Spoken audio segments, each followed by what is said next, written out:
안녕하세요. 돌아온 빅뉴스 시간입니다. 이항희 위원님과 함께합니다. 안녕하세요. 네, 안녕하세요. 네, 위원님 오늘도 테슬라 이야기로 시작을 해볼까 하는데요. 네. 네, 테슬라의 또다시 이 충전 시스템에 네.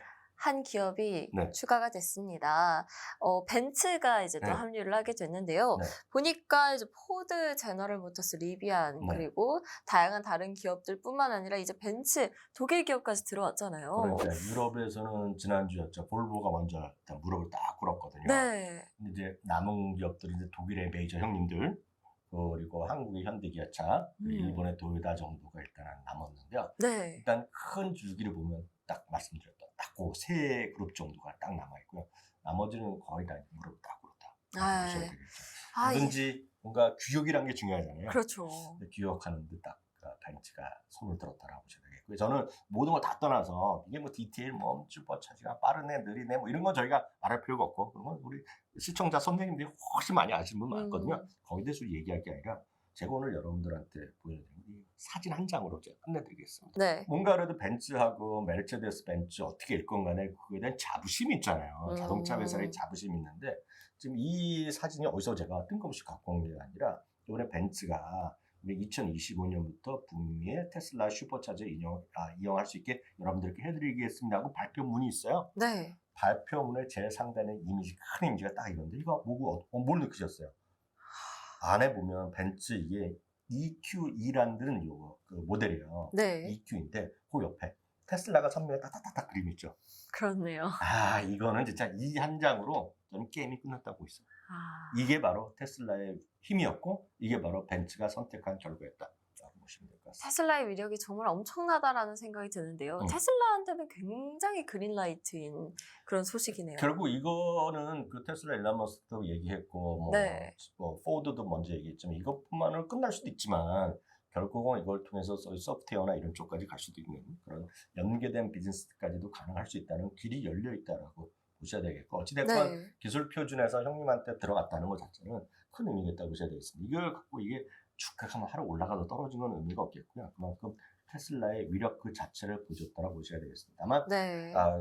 자동차 기업들의 주가 흐름을 최근 1년만 보면은요. 벤츠도 엄청 올라왔어요. 벤츠가 실제로 최근 1년 보면 테슬라보다 더 올라갔는데 그것은 작년에 독일 기업, 독일의 나라 자체가 사상적 강제로 막 갔거든요. 작년 올해까지 갖고. 그래서 이제 먼저 좀 살아있었다는 게 있습니다. 그 전에는 재미없었지만 최근 1년은 34% 올라갔고요. 네. 테슬라는 17% 연간입니다. 1년 단위. 그리고 여러분 소개드렸다시피 페라리는 미국 글로벌 최고 수준의 순이익률을 보여주는 회사. 여튼 페라리는 65%가 1년 동안 올라갔고요. 폭스바겐도 독일 기업인데 17% 올라갔고요. 현대기아차는 원화단인데 현대기아차도 한 14% 올라갔습니다. 네. 늘 말씀드렸다시피 주식 투자는 하나하나 디테일까지 아는 것도 중요할 수 있죠. 정말 전문 지식 있으면 그런 거 하셔도 되겠지만 보통 분들 입장에서 보면 매일매일 사용하고 아니면 사용하고 싶고 사고 싶고 투자하고 이런 것들이 갖고 가야지 여러분 오래 견디거든요. 그럼 지금 테슬라 좋아하시고 일론 머스크도 좋아하고 한번 해보겠다 하시면 테슬라 사시면 되겠고요. 나는 지금 벤츠도 차고 있고 아니면 다음처럼 벤츠라고 맘먹고 계신 분들 벤츠도 훌륭한 선택일 수 있죠. 마찬가지 페라리도 되겠고 그래서 진짜 좋아하는 여러분들 진짜 나는 대한민국으로서 현대기아차에 무슨 남들 얘기하잖아요. G80, G90. 난 G80이 꿈의 차다. 타고 싶다. 돈 벌어서. 현대기아차 사면 되죠. 다만 그런 거랑 상관없이 그냥 누가 좋다라고 저희 방송에서 테슬라 많이 얘기한다고 테슬라 사는 것도 아니고요. 엔비디아 한다고 사는 것도 아니고 본인이 진짜 좋아하고 이해하고 길게 오래 갈 수 있는 것들. 그게 뭐가 될 건가요? 다만 테슬라는 진짜 좋은 기업이고 좋은 위치에 있다는 것을 이번에 사진 한 장으로 게임 끝내줬다. 이렇게 이해하시면 되겠습니다. 네. 내가 잘 알고 좋아하는 그 기업에 투자하면 또 계속 관심이 가고 공부하게 되고 하는 것 같아요. 그래서 잘 알고 좋아하는 기업에 투자하라라는 얘기가 괜히 나오는 게 아니고요. 방금 전에 테슬라 이야기를 보면 아시겠지만 이 벤츠와 함께하는 이 사진 한 장으로 지금 게임 끝이라고 게임 끝이죠. 할 수가 있겠습니다. 자, 첫 번째 이슈 테슬라로 시작을 해봤고요. 두 번째도 전기차 이슈로 가져와 봤어요. 두 번째 이슈의 주제는 바로 리비안인데요. 리비안이 지금 질주를 하고 있습니다. 8거래일째 상승세를 이어가고 있고요. 또 지난 금요일에는 14%나 맞아요. 급등을 했더라고요. 네. 이유가 뭘까요? 네, 리비안도 좋은 차입니다. 좋은 네. 차고 리비안도 소위 픽업 트럭계의 하나의 큰 힘을 나타낼 수 있는 그런 위력이 있는 건 정말 평가 좋게 나오고 있고 여기는 뒷배가 아마존이 있잖아요. 네. 그래서 지난주에 보면 아마존의 그런 배달용 그런 리비안 차량을 유럽에도 런칭했고 이것도 해줬고 많이들 아실 것 같아요. 다만 이제 지난 주말에 극히 또 많이 올라간 것은 소위 성장이나 이런 쪽에 유명한 애널리스트 한 명인 웨더비스트의 댄 아이브스가 이 리비안에 대해서 다시 한번 얘기를 했는데요. 그동안에 리비안은 그런 꿈과 희망에 비해서 일보 전진 이보 후퇴 이런 얘기를 많이 했었는데요. 얘는 이제 올바른 길에 올라탔다 얘기하면서 이제 성장계에 올라탔다는 얘기를 하고 있습니다. 그것을 뭐라 할 수 있냐면 지난주에 테슬라도 마찬가지였지만 리비안도 생산과 인도량을 발표했는데요. 네. 지난 분기보다 상당히 늘어난 그런 수치를 발표했어요. 예를 들어서 생산이 9,300대 수준에서 14,000대 거의 육박하는 수준이었고요. 인도도 한 8,000대 남짓해서 12,600대 하면서 상당히 많이 올려놨거든요. 그래서 주가는 이제 많이 주가도 따라 올라가는 그런 모습이 되겠는데요. 늘 말씀드리지만 그 기업이란 것은 장기적으로 여러분들이 투자하시는 게 맞다라고 좀 보고 있고요. 리비안이 됐건 테슬라가 됐건 모두 마찬가지인데 결국은 주가 판단은 변동성이라는 걸 우리가 무시할 수는 없어요. 주가를. 왜냐하면 변동성이라는 것은 주가가 올라갈 수도 있고 떨어질 수도 있다는 거죠. 특히 초보분들은 누가 테슬라로 돈 많이 벌었다, 엔비디아로 많이 벌었다 그러면 중간 과정을 쫙 무시하고 네. 예를 들어서 내가 뭐 2배 올랐다, 3배 올랐다, 아니면 50% 벌어갖고 뭐 이분이 뭐 친구가 뭘 샀다, 뭐 이래갖고 그것만 결과만 보거든요. 중간에 그런 움직임을 무시하는 경우가 있는데 그걸 우리가 변동성을 얘기하거든요. 네. 변동성이 없는 거 원하시면 늘 말씀드리지만 저축예금으로 저축을 열심히 하시면 돼요. 조금. 그거는 변동성이 없어. 원리금 5천만 원까지 우리나라가 보장까지 해주는 나라에서. 그래서 그게 유일한 거거든요. 그 주식은 크게 움직입니다. 다만 크게 움직이냐, 위아래로 크게 움직이냐, 아니면 적게 움직이는 걸 원하는 것은 선택하기 나름이고요. 적게 움직이는 것과 큰 게 움직이는 차이는 뭐냐면 적게 움직이는 것은 이익이 꾸준히 나는 기업들은 적게 움직입니다. 그러다가 이익이 더 많이 크게 불어나면 더 크게 움직일 수 있겠죠. 네. 반면에 적자 회사는 꿈과 희망만 보는 게 많기 때문에 등락이 워낙 큽니다. 위아래 많이 흔들거린다고 볼 수 있어요. 그래서 테슬라가 최근에 많이 좋아졌다고 얘기하지만 테슬라가 2010년 초반에 상장했을 때부터 2018년, 19년에 상당히 어려운 기간이 많았었거든요. 그때 생산이 안 됐냐? 다 됐거든요. 그때 차는 좋았지만 주가는 크게 움직이다가 네. 4차례, 5차례 연속 분기 이 흑자가 나고 S&P 500 들어가면서 완전 레벨업이 된 회사거든요. 근데 리비안은 어떠냐? 리비안 좋다고도 얘기하고 사실 제 지인도 워낙 차를 줘야갖고 이거 3년 전에 주문해서 이번에 받은 거로 알고 있어요. 지금 5월달에 네네네. 현지에 있는 캐나다에 있는 친구인데 그래서 그런 친구들은 진짜 좋아하니까 그 중에 차를 살 수 있어요. 그렇지만 이 기업으로 보면 이게 지금 흑자냐? 흑자 아직 멀었어요.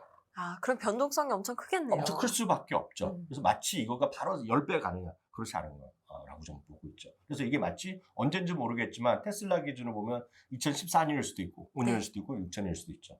당장 2020년을 생각하시면 안 되는 거거든요. 2020년이 주가 10배 났을 때거든요. 그거 지금 기대하시면 안 돼요. 아직 적자 회사고요. 네. 이 회사에 지금 저희가 여러분들 쓸 수 있는 HTS나 MTS 그리고 외국 거 이렇게 보면 금방 여러분들이 그림 하나 보여드리겠지만 주가랑 이익전망, 이익추이를 볼 수 있는데요. 이게 왼쪽에서 중간에 내려오는 것은 주가고요. 쭉 직선같이 올라가다가 쭉 뻗는 거가 이 주당 이익이거든요. 네. 많이 올라가는 것 같지만 이게 2026년까지는 보이는데요. 아직까지 적자입니다. 적자. 그럼에도 네. 적자네요. 네, 그래서 이때까지 그러면 이게 좀 빨라질 수 있죠. 네. 2020년에 적자가 흑자로 바뀔 수도 있지만 그건 우리가 일방적으로 얘기하는 게 아니라 컨센서스가 모여야 되는데 아직은 적자라는 것도 염두에 두시면서 이런 것들은 진짜 좋다고 생각하시면 조금씩 담아두시는 거죠. 네. 다만 이런 분들은 무브먼트로 우리가 하면 안 돼. 주가 떨어져 왜 이렇게 떨어져요? 유휴 누가한테 물어봐도 여러분들의 질문을 대답해 줄 사람이 없어요. 네. 이거는 그냥 그런 회사. 아마 꿈과 희망은 넘쳐나고 좋다라고 얘기를 많이 하는 회사다. 뒷배는 아마존이 있다. 딱 그것까지 생각하시고 판단하시면 될 것 같아요. 네, 시장 변동성을 좀 견딜 수 있는 그런 투자자분들이라면 괜찮지 않을까라는 생각이 듭니다. 자, 그러면 세 번째 이슈로 넘어가 볼게요. 세 번째 이슈는 알리바바 이슈로 가져와 봤는데요. 알리바바의 핀테크 기업이죠. 이 엔트그룹이 벌금을 엄청나게 맞았습니다. 네. 그럼에도 불구하고 이 알리바바 주가가 또 급등을 했어요. 네. 근데 무슨 일이죠? 이게 벌써 언제입니까? 이것도 2020년 그때 말인 걸로 기억하는데요. 네. 이 알리바바 하시면 잭마잖아요. 잭마 아니면 마인 회장이라고 불리는 정말 시대의 정말 경영인으로 잘 알려진 분이 있는데요. 이분이 한때 엔트그룹이라고 해갖고 엔트 파이낸셜에 이제 상장 준비했던 적이 있었어요, 말에. 네. 근데 어느 날 갑자기 이틀 전에 이게 상장이 금지가 돼갖고 그다음부터 이제 이 알리바바가 어려졌던 기억이 불과 2, 3년 전에 있었던 거 아마 많이들 기억하실 것 같습니다. 맞습니다. 그리고 한때 이제 미국과 중국의 긴장 관계가 왔다 갔다 벌어지면서 이게 한때는 미국에서 상장이 폐지된 이런 얘기도 많이 들렸던 겁니다. 맞아요. 그리고 오늘 현재도 미국과 중국 간의 긴장 관계는 계속되고 있는 건데요. 이게 결국 보면 이게 그 당시에 이 마윈 회장이 돈 좀 벌었다고 해서 중국 사람 입장에서 봅니다. 공산당 입장에서 보면 이들은 겁도 없이 막 공산당도 비판하는 말도 많이 했다고 알려져 있잖아요. 네. 공개적으로. 네. 그래서 이 사람이 지금 외국으로 거의 쫓겨난 거랑 마찬가지죠. 정경 일선에서 물러나서 그 사람이 한번 저도 뉴스에서 봤는데 일본의 어디 호텔에서 집거하고 있고 네? 담당 무슨 셰프를 데리고 가서 맛있는 거 먹고 다니고 그러다가 불과 요번에 4월인가 얼마 만에 다시 이제 그 중국에 가서 이제 그 공식 선장이 나타난 거죠. 몇 년 만에. 네네. 그래서 뭔가 이 사람들의 입장에서 보면 뭔가 이 마인 회장, 잭마랑 중국 공산당이랑 뭔가 좀 풀려나가는 거 아니야. 그러면서 이번에 벌금이 다 확정된 게 나온 겁니다. 아하. 그러니까 뭐 9.8억 달러니까 한국 돈으로 뭐 1조 원이 넘는다는 건데 어찌됐건 네. 엄청난 걸 나왔고 우리가 당연히 이게 악재를 인식해야 되는 게 맞죠. 돈을 네. 벌금 났지만 다만 이걸 좋아하는 분들 입장에서 보면 야 이제 돈으로 끝냈다.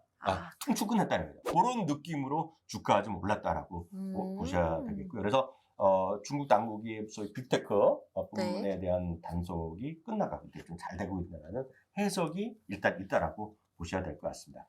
다만요. 우리가 좀 냉정하게 또 보셔야 되는 것이 네. 알리바바는 그래서 이렇게 좀 그런 불명확한 게 해소됐다는 측면 그리고 항상 알리바바를 저평가됐다라고 얘기하는 사람이 꽤 있어요. 그 미국에 상장된 그 중국 주식 중에서 저평가됐다. 그래서 PR이 보면 이제 박스를 쳐놨는데 포워드 PR이 10배가 안 됩니다. 그래서 네, PR이 네. 분명히 싼 것도 맞아요. 그리고 알리바바에 위력하면 많은 분들이 이미 우리나라에서도 알리익스프레스 통해서 뭐 비즈니스 하시는 분 엄청 많고 뭔가 물건 사면 어디서 샀냐 그러면 알리에서 샀던 사람이 주인 엄청나거든요 지금요. 그만큼 압도적인 지위이고 이 PR도 저렴하기 때문에 분명히 싼 거는 맞아요.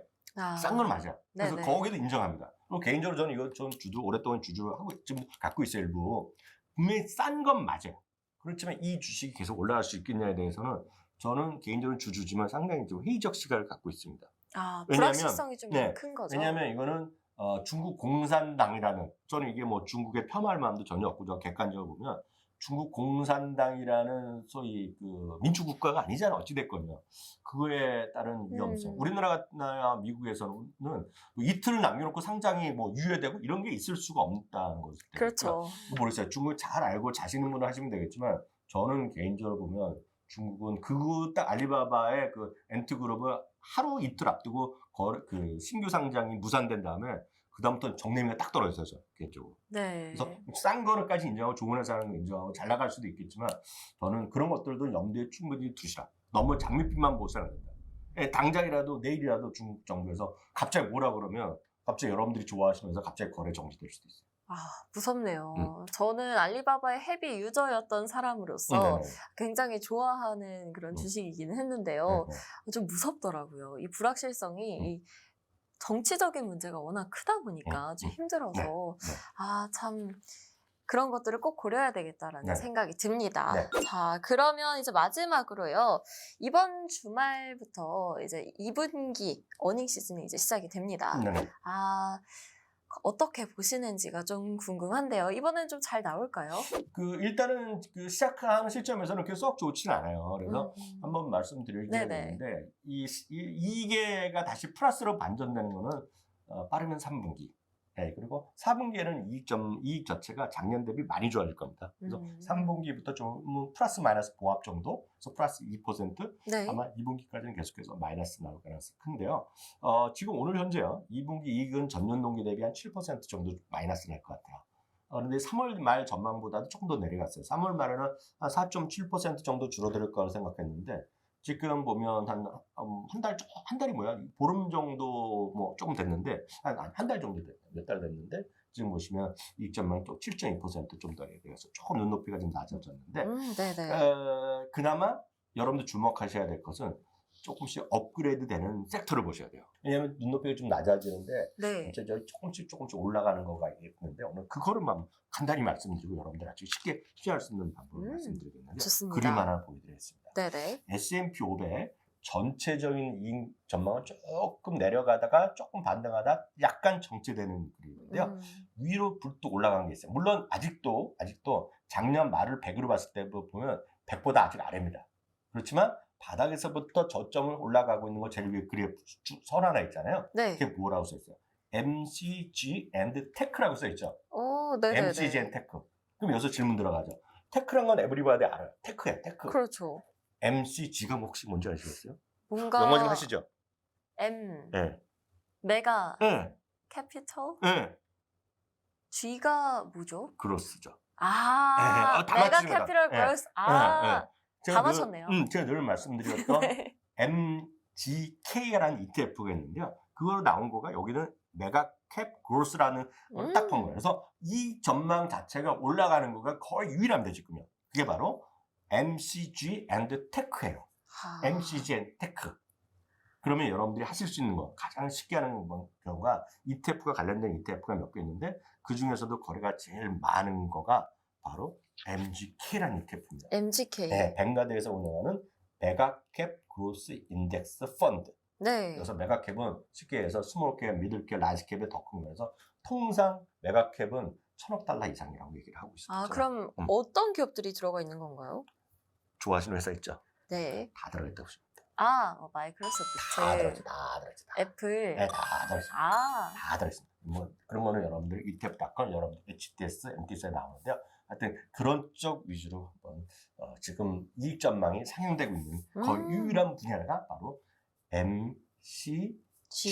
그리고 고를 할 수 있는 ETF가 서너 개 있는데 그 중에서 거래가 제일 많고 제일 활성화된 거가 MGK다. 까지 아시면 여러분들 판단하는데 조금이라도 도움이 될 것 같아요. 네. 이번 어닝 시즌에서 주목해봐야 될 부분 MCG 꼭 기억해보고요. 그 중에서도 MGK, 지금 메가캡 성장주들이 모여있는 ETF입니다. 딱 그겁니다. 네. 딱 이 ETF에 주목을 해서 보시면 괜찮지 않을까. 좀 차근차근 모아가면은 또 많이 성장할 장기적으로 테니까요. 저는 제가 가장 유망한 ETF 중에 하나라고 보고 있죠. 네, 알겠습니다. 저도 제 관심주로 또 이렇게 넣어놓도록 하겠습니다. 알겠습니다.